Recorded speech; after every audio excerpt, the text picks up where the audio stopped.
So engagement is broadly about the democratisation of science. Often science is seen as something that is very much done by this kind of elite group of people, with other elites kind of providing input into kind of what should take place and how it takes place. And I think that it's very important to start kind of taking that apart a little bit and showing that science isn't, it's paid for by the people on the whole. There's an important thing, there's an important moral reason why it should be done for the people. And the only way really to do that is to actually get better engagement and actually get people's views into the scientific process a little bit more. And there's a group who do very much kind of citizen science, but in a more kind of bottom-up fashion.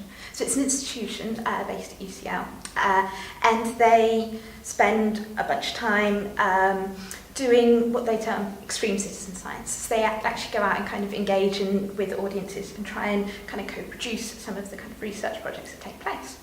So somewhere in Africa, just leave it at that, they actually worked with local groups to design not quite smartphones, but something similar to a smartphone app, which allowed the local groups there to monitor logging activities around the in their local area. So they could actually track how people were engaged, to what extent logging was taking place in that local area, which was really interesting from a kind of bottom-up kind of approach. Obviously, in those kind of areas, stuff around logging is really quite sensitive, and there's a lot of local groups who want to protect the environment a lot more than some of the kind of more exploitative companies who come in and don't always necessarily care quite so much.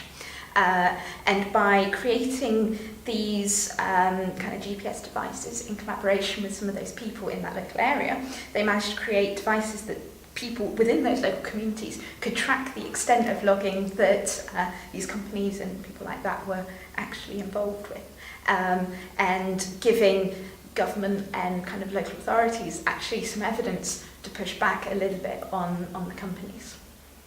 I think that we can look to find ways to kind of start making the kind of citizen science process more collaborative and kind of start looking to co-produce some of those kind of projects a little bit. Trying to get citizens involved perhaps in some of the research agenda setting side of things, or perhaps involved in more in-depth analysis. And I think that the possibilities there are really exciting and something that haven't yet really been explored. I'd also add that a really important thing to consider when using citizens is to ensure that research outputs are made openly available.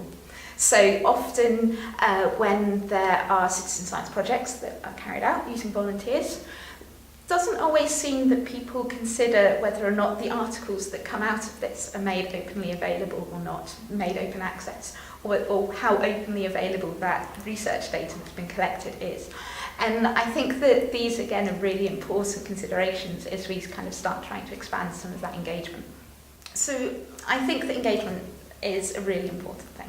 I think that it would be incredible if, as a result of this project, we could come up with some really solid and practical ways to increase engagement at various different stages of the kind of research process, and really look to reach out beyond the usual suspects. So often when there are kind of engagement or kind of participatory processes, it's very easy to just reach the normal groups, reach the already formed organisations, even if they're kind of fairly at a grassroots level. I'd be really keen for this project to be exploring how it can reach out beyond those to people who are perhaps less empowered.